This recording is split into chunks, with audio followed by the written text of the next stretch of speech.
What's going on, everybody?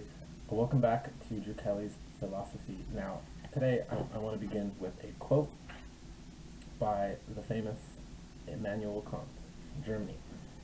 Quote, "It was the duty of philosophy to destroy the illusions which had their origin in misconceptions. Whatever darling hopes and valued expectations may be ruined by its explanations." Now, particularly enjoy this quote, and I love it actually because the also famous Jordan B. Peterson from Canada stated in his lectures something to the effect of Friedrich Nietzsche stated once that one measure of the character of man is to find out how much truth he can handle, because knowing truth has a price and it's painful. Now, philosophy is what was intended to destroy the illusions of falsity and instead to replace those falsities with truth. Love it. Love it, love it, love it. Now, today at chapter 5, how arguments work. Let's start by saying that there is a basic structure of an argument. There are the premises or the premise and a conclusion. Now, imagine an argument as a table. You need the premises, which act as the legs, to support the top piece, or the actual table, which is the conclusion.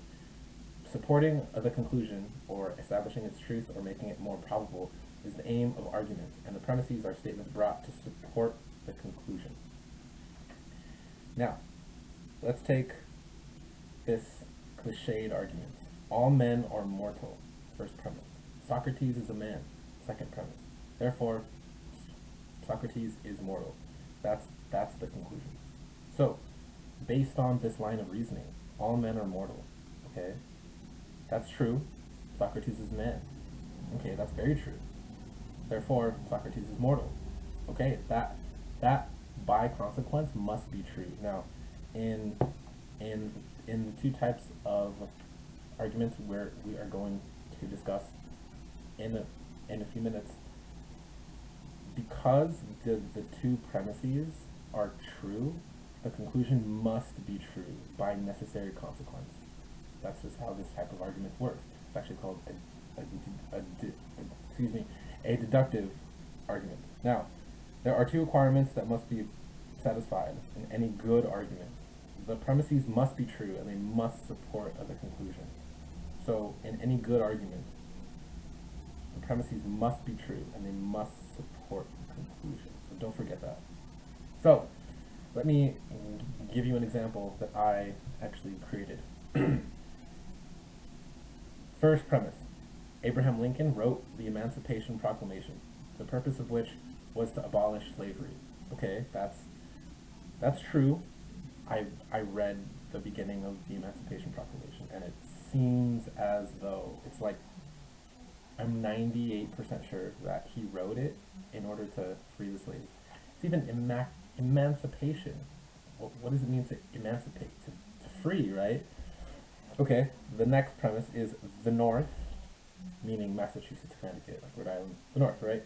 The North was generally abolitionist. There was a general abolitionist sentiment present all over the North.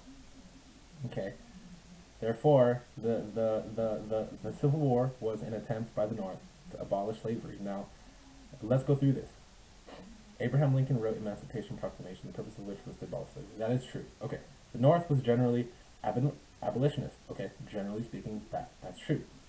Therefore, the Civil War was an attempt by the North to abolish slavery. Therefore, this must be true. Now, if any of you disagree with this example, let me know, and we can have a little discussion about it. Now, let's move on. Let's move on. Answer this question for me in your minds, or you can respond to me. Is this a good argument? Christmas Day always falls on the same day of the week as the following New Year's Day. That's the first premise. The second premise is Christmas Day 2030 falls on a Wednesday. That's the second premise. Therefore, so New Year's Day 2031 falls on a Wednesday. So, Christmas Day always follows on the same day of the week as the following New Year's Day. Okay, is that true or not? Okay, Christmas Day 2030 falls on a Wednesday.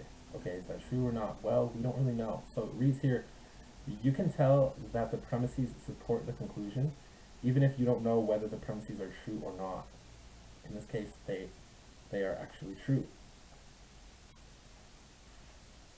Right along here. Okay, so let's get to my favorite part of the chapter, which is there are two types of arguments. There's deductive and inductive reasoning. Now, I'm sorry, arguments rather.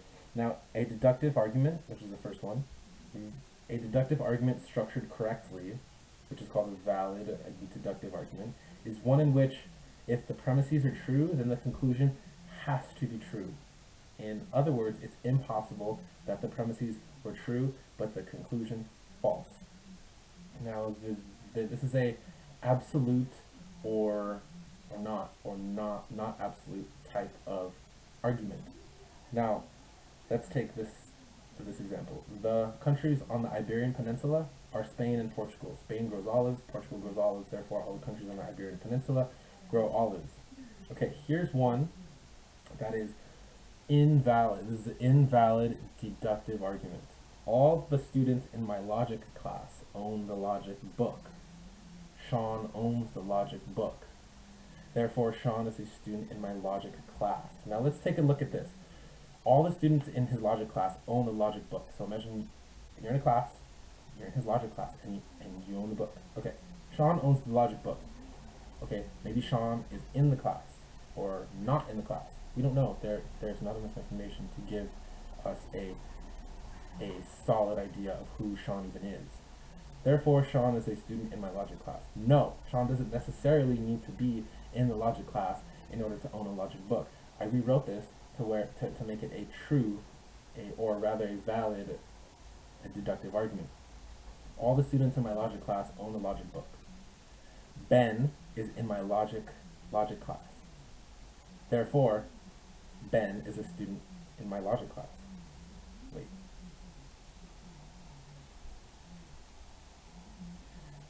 All the students in my logic class own the logic book. Okay, Ben is in my logic class. Therefore, Ben must own the logic book. Because he is in the class, and we know for a fact that he's in the class, he must own the logic book, because the first premise states that all the students in the logic class own the logic book. Okay, let's move on. Next is inductive arguments. Now, inductive is the type of argument where the premises are not necessarily always 100% true, but they are true, but they do serve the purpose of supporting the conclusion. So here, let's look for an example. Okay, so let's see.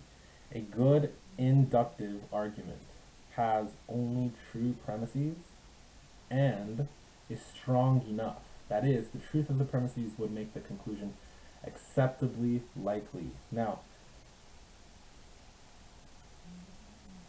a strong inductive argument does not necessarily prove the conclusion to be absolutely true, but most likely true. And sometimes inductive arguments are the best you have. You don't always have deductive arguments.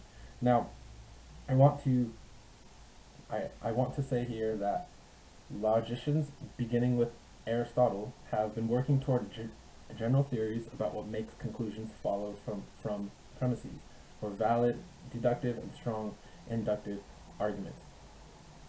We're not going to go into general theory here. Instead, we're going to talk about particular kinds of arguments, especially those found in philosophy, with some hints about how to distinguish good and bad ones. Now, a good deductive argument has only true premises and is valid. That is, the truth of the premises would necessitate the truth of the conclusion. Now, a bad deductive argument has one or more false premises and or is invalid. That is, the truth of the premises would be consistent with the falsity of the conclusion. A good inductive argument has only true premises and is strong enough. That is, the truth of the premises would make the conclusion acceptably likely. Finally, a bad inductive argument has one or more false premises, and is insufficiently strong. That is, the truth of the premises would not make the conclusion acceptably likely.